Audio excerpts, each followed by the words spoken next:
Hello বাচ্চারা, আজ আমরা শুনবো টিয়ার কাশ্মীর যাত্রা নামক গল্পটি। শুরু করা যাক তাহলে।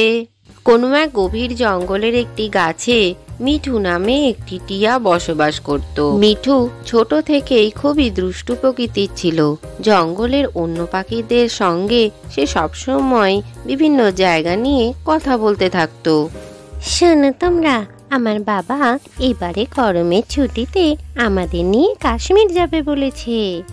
আরে কাশ্মীর, সে তো খুব সুন্দর জায়গা, সে তো আমি শুধু ছবিতেই দেখেছি। আমি তো শুনেছি ওখানে বরফই বরফ, ওখানে গিয়ে তো আমি খুব মজা করব। আমারও তো খুব বাইরে ঘুরতে যাওয়ার ইচ্ছে করে, কিন্তু আমার মা তো সঙ্গে নিয়েই যায় না। দেখি এবারে কথা বলে যদি আমাকে কোথাও নিয়ে যায়, না হলে আমি একাই যাব।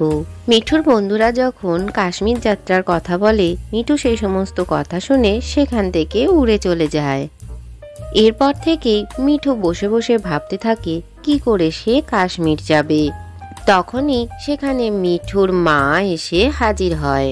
মামা, ভলুর মা তো ওকে নিয়ে কাশ্মীর যাচ্ছে, আর কাশ্মীরে নাকি খুব বরফ পড়ে, ও ওখানে গিয়ে খুব মজা করবে। তুমিও আমাকে ওখানে নিয়ে চলো না মা। না মিঠু, আমি তোমাকে কাশ্মীর নিয়ে যেতে পারবো না, সে তো অনেক দূর, আর তাছাড়া আমাদের বাসাটাও ঠিক করে নিতে হবে, সামনেই বর্ষা আসতে চলেছে। ঠিক আছে মা, তোমাকে নিয়ে যেতে হবে না, আমি একা একাই চলে যাব। না মিঠু, তুমি এরকম কিছুই করবে না, তুমি সেখানে গেলে বিপদে পড়তে পারো, আর আমি এখন খাবারের সন্ধানে বেরোচ্ছি, তুমি কোথাও যাবে না। এই বলে মিঠুর মা খাবারের সন্ধানে বেরিয়ে পড়ে। কিছুক্ষণ বাদেই সে কিছু খাবার নিয়ে তার বাসায় ফিরে আসে।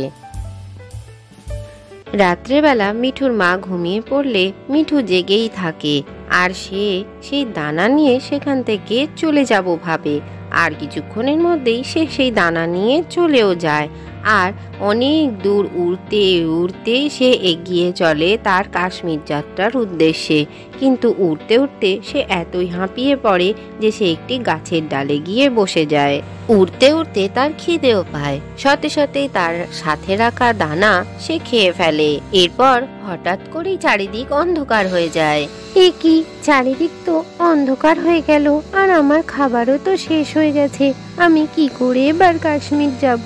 ঠিক আছে, কাল সকালবেলা হলেই আমি আবার উঠতে শুরু করব।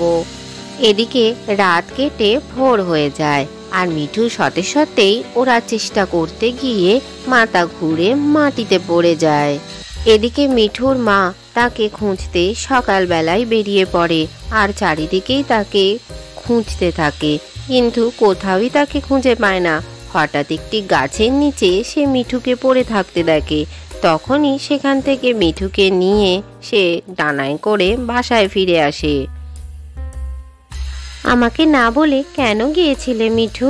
তুমি তো বিপদে পড়েছিলে। হ্যাঁ মা, আমার ভুল হয়েছে, আমি আর কোনোদিনও এরকম করব না। আজকের গল্পটি থেকে কি শিখলে বাচ্চারা? সবসময় বড়দের কথা মেনে চলা উচিত। ভিডিওটি ভালো লাগলে চ্যানেলটিকে লাইক ও শেয়ার করে সাবস্ক্রাইব করে দিও।